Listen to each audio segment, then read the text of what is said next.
I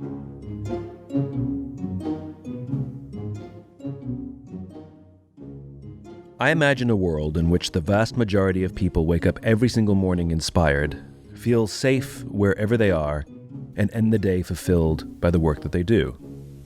Now, I know this is an ideal, and I'm often accused of being a crazy idealist, and sometimes I think that of myself, until I met Bob Chapman.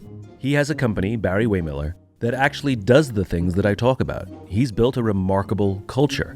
And so I can no longer be accused of being a crazy idealist if what I imagine exists in reality. I've known Bob for a bunch of years, and he's become a close friend. And so it was really exciting for me to call him up and hear what he has to say about leadership and what it takes to build a great company. This is a bit of optimism.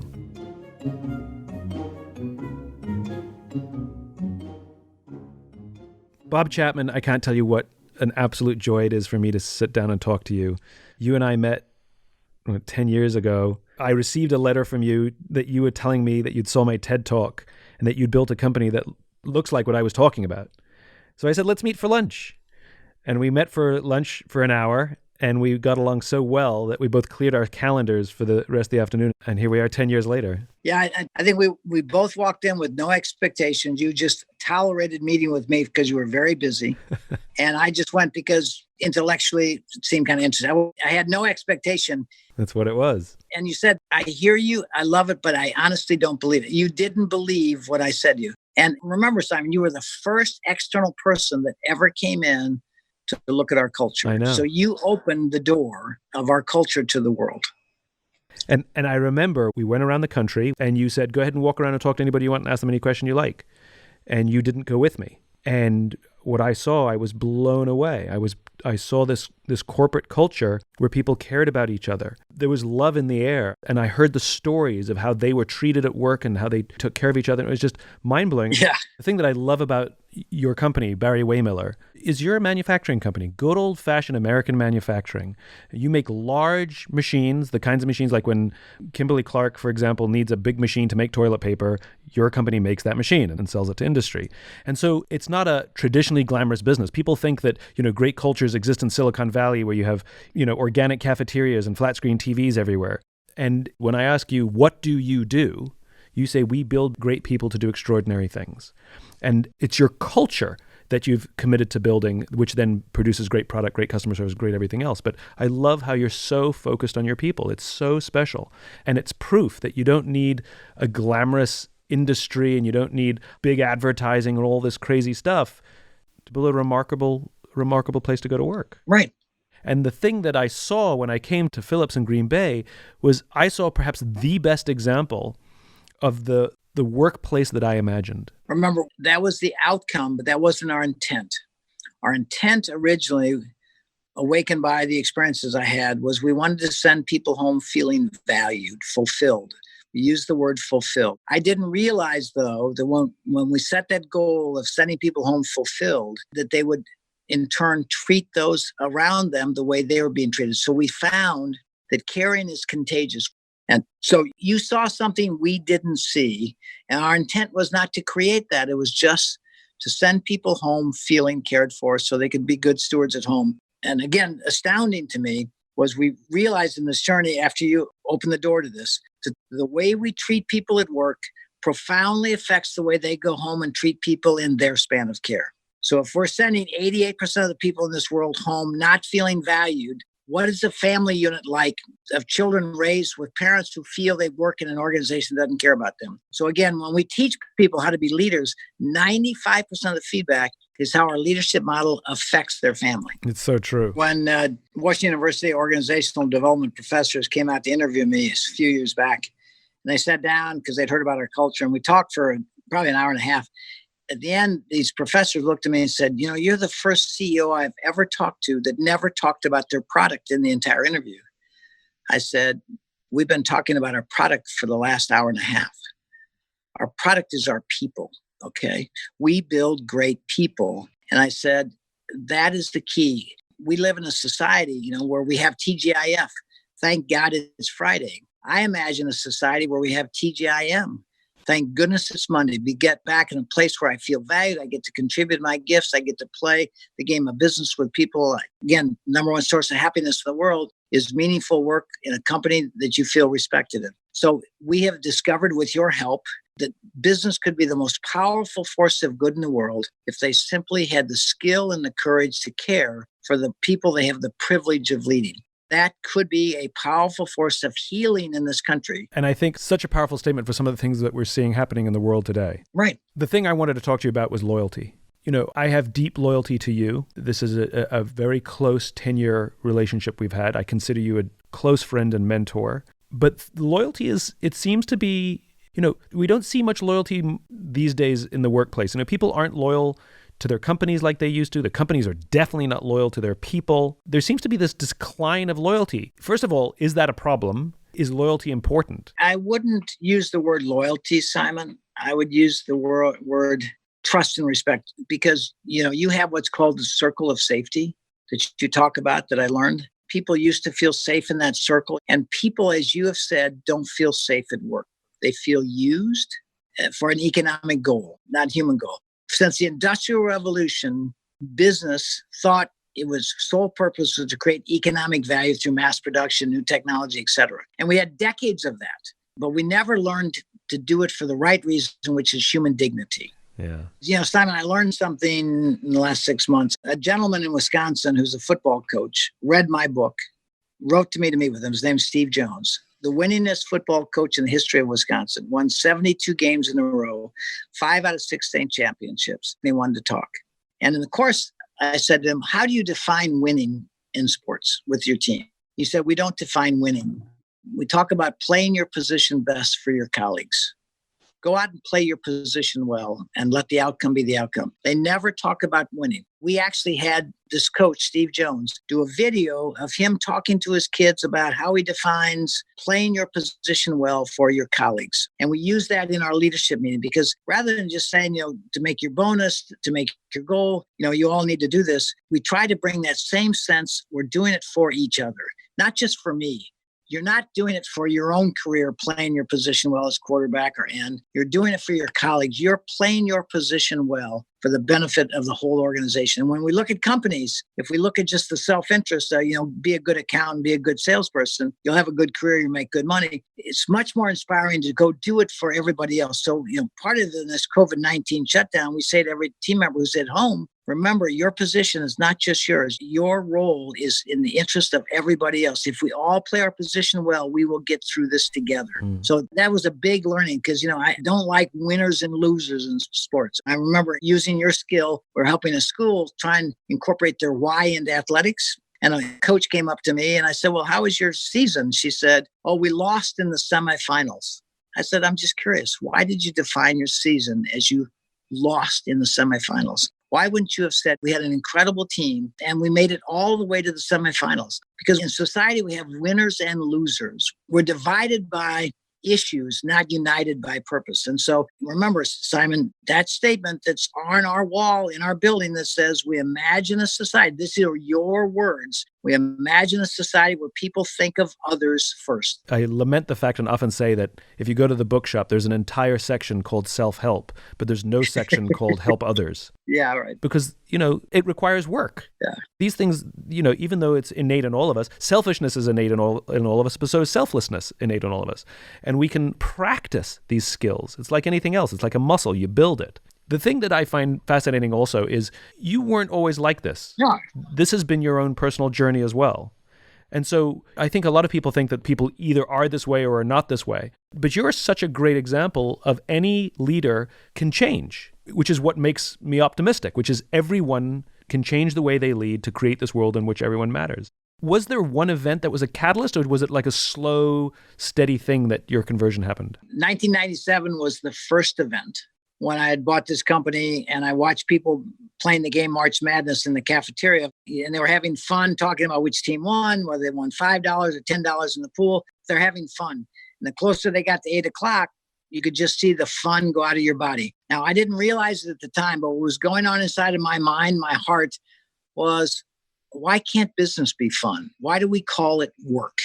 where do people express their gifts? So I started creating these games, as you know, which was the very beginning. That was the first step. I created games where when people won, the company won and they won. So I aligned value creation to fun. And we saw profound changes in performance, which was not my goal. My goal was just so they have fun, but we saw this profound change in performance.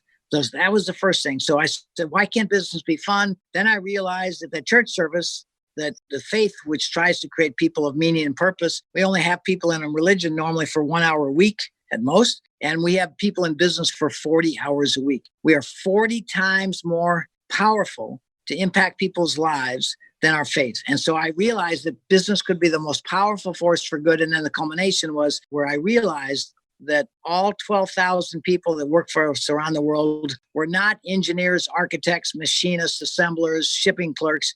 They were somebody's precious child that had been placed in our care. And that's when I brought my skills that you talk about all the time, how parenting and leadership is identical. I realized that when you look at people not as they function for your success, I need that engineer to design a machine. I need that accountant to keep financial records. But when you reverse it and you say, that life has been placed in my care, and the way I treat that person is going to profoundly affect their health and the way they go home and treat their family members, I was profoundly changed. And the expression, as you know, that I'm most known for is everybody is somebody's precious child.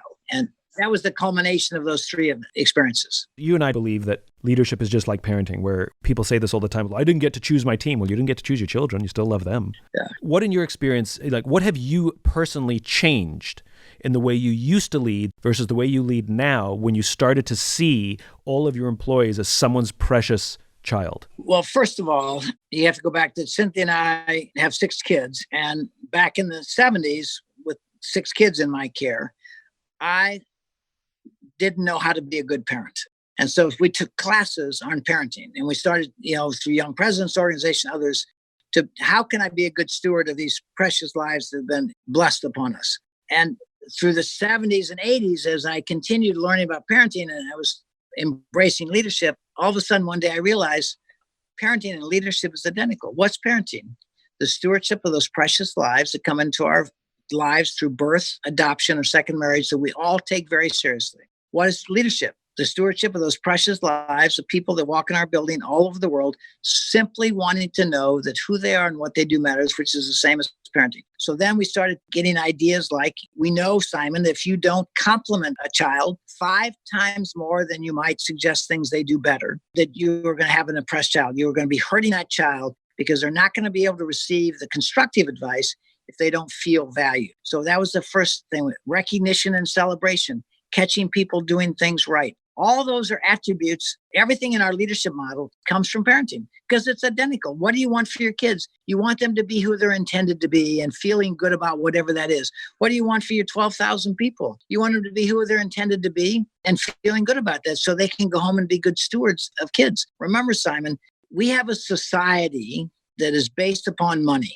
monetary value. And so we create an education system that gives you technical skills so you can get a good job, get out of high school with a good grade, get into the right college with good grades so you can get a good job. It's all about the end result, a good job with good pay. Isn't that what you want for your kids?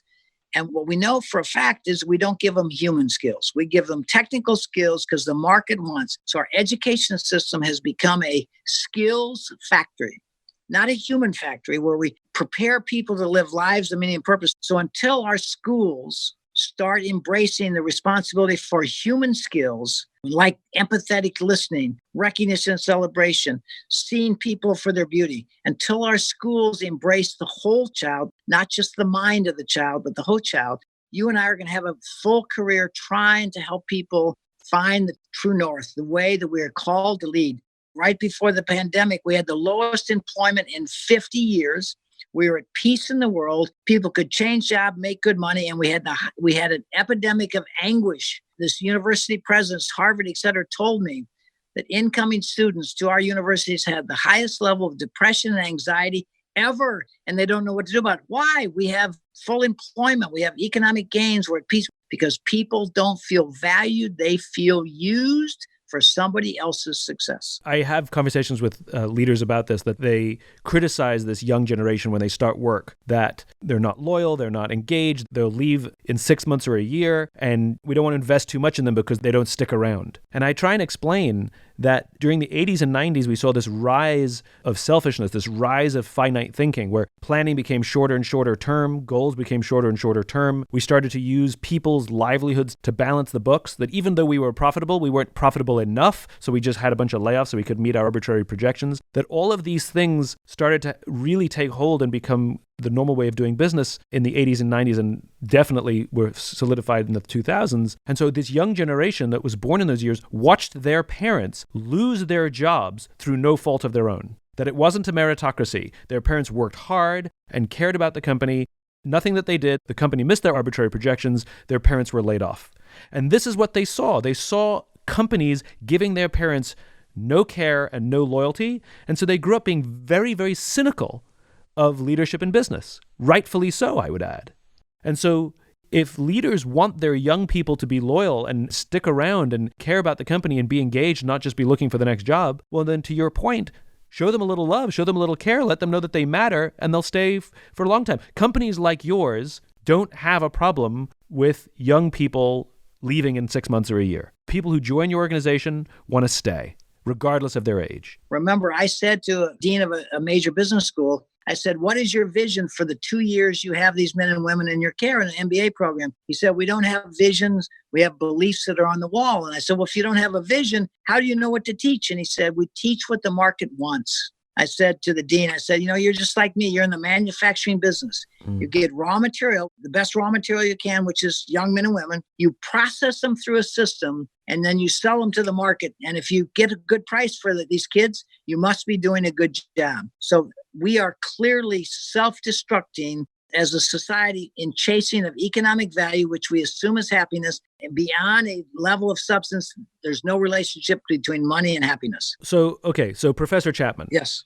In the universities and MBA programs, they're teaching the wrong skills. And you assert that one of the reasons that leaders, or people in leadership positions, come in and lead this way, manage this way, is because that's what they're taught. That's all they know. Can you share a specific example? Let's teach a new skill here.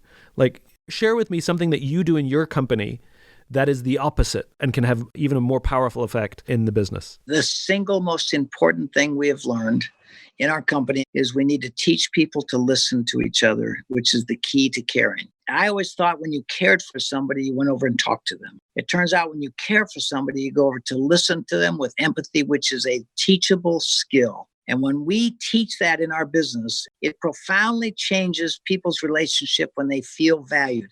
And the key is to listen and to recognize good behavior. So I would say to you that our universities do not teach this. Our schools do not teach this. And when you ask them, they say we teach debate class, we teach speech class, critical thinking. Yeah, they teach talking. Exactly. Right. Because that's what we value. Yeah. Remember Bill Urey? Yeah, Bill Urey is William Urey, the author of Getting to Yes. Yeah, the Harvard professor. Yeah. Bill Urey said, what if we had a world where a highly valued attribute of anybody is to be a good listener? Not a good talker, but a good listener. What if our schools started giving young kids basic skills to go through life? When they graduated, they are prepared to care. Because we have a society built upon individual success, not collective success. So, Bob, how do you teach listening? So do you have listening classes in your company? We now teach it around the world in 4 or 5 different languages. Is it mandatory or voluntary? It is voluntary, but we have people lined up to take the class all over the world. And again, when we teach people to listen at work to be better leaders, they don't tell us I ran a better accounting department, a better sales department. They say to us, my marriage has never been better, and my teenage daughters are talking to me. So what does it take to be a better listener? It's a skill. Right. So what are some of the specific things that are taught in the class on how I can become a better listener? One is to be fully present, because usually you're thinking about your answer and what you're going to respond instead of listening. So it's a skill to learn to be fully present, to actually listen to what the person is trying to say. That is a skill. And the second is confrontation. Because a lot of people are hurting other people, but they don't know it. And people are reluctant to say, the way you're treating me is hurting me. And so we teach effective confrontation, which allows people to say, I need you to help me, Simon. And so you're asking help instead of criticizing. So I would say to you, those are the two things. Being fully present. I mean, fully present doesn't mean sitting there. It means in body language and words that you can draw out and people feel that you're listening to them, not judging them, not asking for an answer. And the second thing is clearly equally important. How do you let people know that they could help you in something that is hurting you? And that's called confrontation skills. Those are the two biggest feedbacks we get. You let me take your class, and it was very powerful. And here's what I learned when I left the class. I learned that I am a really, really good listener to people who I will never see again for the rest of my life, who I meet once. And with the people who I care about and love, who are close to me and I see and talk to all the time, abominable. And it has profoundly changed the quality of my relationships, I have to tell you, that class. Well, remember Bill Urey, who is a world peace negotiator for Harvard. He flew up and took a walk with me up in Aspen after he learned of this class, because he then gave a TED talk, a TEDx talk out in California on listening. What Bill Urey said in this time we had together, that he realizes as a world peace negotiator, he's been involved in global peace talks for 30 years. He now realizes that's exactly what they are. They're global peace talks.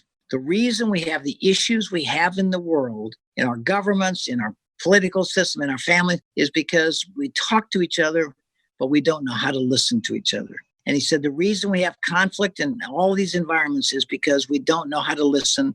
We have to talk.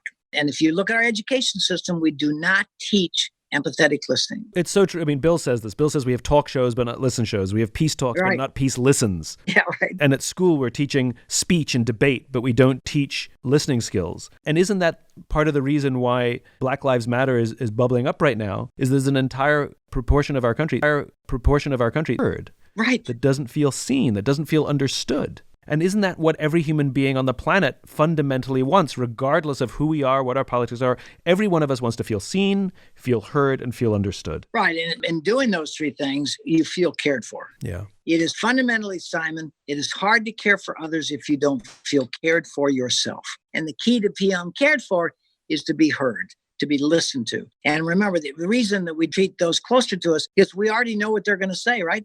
The new person you just walk up to, you don't know them. So you're more interested in them because you don't know them. The person you know well that you talked about maybe not listening as well to, you know what they're going to say, you know how they think, so you don't really need to listen to them. So it is a skill we teach, and it is the most powerful healing force in the world, because right now we are divided by issues, not united by humanity. And that is the key. And so how can we seed the kind of leadership that we want and imagine now in middle management so that we have the right leaders who will replace them at the right time? Yeah. So remember, Simon, you use that word that I hate, which is management. Yeah. I have come to the conclusion that management means, in our society, the manipulation of others for your success. Leadership means the stewardship of the lives entrusted to you. To genuinely care for the people you have the privilege of leading with courage. Okay, it takes courage to care because we have a society where we use people for financial success instead of caring, and financial success is the outcome. And the other thing I want to make sure you remember is the old expression, you need to get the right people on the bus. I think you need a safe bus, which is a business model that is resilient and robust to get through the economic times. And then you need drivers who know how to drive safely and where they're going. And those are your leaders. And so we need to change the language of business from management, bosses, and supervisors to coaches, mentors, and leaders. We need people to see themselves as a coach, mentor, and leader, not as a manipulator of people for financial success. So the language you use in business, we fire people. That came from the French firing squad. We have inhuman terms to describe what needs to be human organizations. And until we change the language, it's hard to change the behavior. And even if we change the language, we need to teach what it means to care as opposed to use. And sometimes it comes to a point where someone is a bad fit in the culture, and instead of quote unquote firing them, after lots of coaching and trying to help, that you recognize that they're not happy, because if you're not happy, they're not happy as well. And the goal is to help them find a job where they will be happy. And it can be a productive thing where you can help them find a new job as opposed to just saying you're no good. You wouldn't have to destroy someone's self-confidence on the way out. Well, Simon, in every speech I give, within the first three questions, which is what you touched on, is what do you do about the people that don't get it? Okay. And I said, you know what? My answer to that is treat everybody as somebody's precious child as you would want your child treated. And they'd say, that would be different. I say, why is it different? That's somebody's child you're treating that way. So my standard of care is expect no less of your behavior with somebody else's child than would you expect of your own. In parenting, Simon, it's called hard love. Okay? Parenting is not giving your kids everything they want. Parenting is giving your kids everything they need, okay, so they can develop the skills to go out into the world and live meaningful and purposeful lives. That is exactly the same as leadership, is giving people the skills they need to pursue their career, to be who they're intended to be, and appreciate it for whatever that is. So clearly, in terms of the people that may not fit, how do you address them with dignity and let it be a learning experience so that they can move on and be empathetic and treat them as you would want your son or daughter treated if they didn't work out in the job too? Amen. Can you give another example of something you do inside your company for your people that makes them feel cared for? Yes, I mentioned it earlier, but I want to just amplify it. One of the, again, from parenting, we learned that you need to spend 5 times more time complimenting. We have a whole program in our company called Recognition and Celebration. How do you let people know in a thoughtful, appropriate, timely way, proportional way, that what they did matters? And so we teach people how to recognize people. And we do it, Simon, in a very unique way. In most cases, we give a car to drive for a week as a recognition, and we invite the family quietly, secretly, to be a part of the ceremony when their child, their husband, their wife is called forward to receive the keys to the car to drive for a week. The family walks out and becomes a very emotional experience to see your wife, your husband, your son-in-law recognized for their goodness, nominated by their peers. So we spend a lot of time and effort looking for the goodness in an organization. It's called shining the light, looking for the goodness and holding it up. We live in a society, Simon, where our people go home every night, turn on media, and see the brokenness in the world every night. So what we try to do is to balance that and look for the goodness and focus on the goodness and amplify the goodness, not letting the brokenness of the world dominate our culture, but the goodness. And what happens is it's like throwing a pebble in the water, the ripple effect. And it's the most meaningful experience of their life to be recognized in front of others for their goodness, not top sales, not top cost cutter, but for your goodness. And that's the kind of world that we imagine, where we're looking and recognizing people and saying, thank you. You made a material difference in my life. So recognition and celebration done thoughtfully, proportionally, and timely is a key ingredient. What you want to do is give people a chance to discover their gifts, develop their gifts, and share their gifts, and feel appreciated for doing it. It doesn't matter what your business is. It's academic. That's just a particular model car you drive. It's culture that drives profit. I think that's the thing that people fail to recognize. Cost cutting is a short-term solution. Building a strong culture is what builds a strong organization, and a strong organization does well. Simon, if 3 out of 4 people in this country, according to Gallup, are disengaged in what they're doing, how can we possibly play the game? Whatever our game of business is, how can we possibly play that fully when 3 out of 4 people are disengaged in what they're doing? What more statistic do you need to know? If we had a machine tool in our plant that was only running at 25% of its capacity or 50%, we would address it. We have people in our companies only doing what they have to do to get by because they feel no compassion, no value. They're not going to give any more than expected of them. And if another opportunity comes along, they'll move because they don't feel safe in the company. Some of the millennials that work for us tell me that their parents say if they ever quit this job, they'll disown them because they found a place where they want their child to work where they feel valued. Yeah. That is our responsibility. We could profoundly change the world if we simply gave people the skills and the courage to care for the people they lead. Bob, I am so inspired by you. I've learned so much from you. I stand firm in my commitment to you that I will carry your torch into the future. I will try to do things that you couldn't have imagined doing and bring this vision that we share to life in entirely new ways. And when it is my time, I will pass that torch on to someone else to carry on our legacy. I just love it. You and I both imagine a world in which the vast majority of people wake up every single morning inspired, feel safe wherever they are, and end the day fulfilled by the work that they do. That is the world we imagine, Simon. That is the world we desperately need. That is the world at peace and in harmony where people live and care for each other. That is the solution to the issues we face right now. People don't feel cared for, they feel used. So there's a lot of people who feel discriminated against for economic reasons, racial, all the reasons, because we just don't know how to care. And so I'm very concerned that we are self-destructing as a civilization for economic gain, not human gain. I love you, Bob Chapman. I really do. Simon, you're already carrying the torch. and you're carrying it with great pride, and you've shared our message around the world, and you have amplified our message. And we are simply going to try to be the company that we need to be an example. You can do this. It is possible to create human value and economic value in harmony. They are not in harmony, and we should want no less for our 12,000 team members than we want for my 6 kids. Everybody is somebody's precious child. Thank you, Simon Sinek. Love you. So that was Bob Chapman. He's wonderful, and it's a real joy for me to share his words with other people. If you enjoyed this and you'd like to hear more, please subscribe wherever you like to hear podcasts. Until then, take care of yourself and take care of others.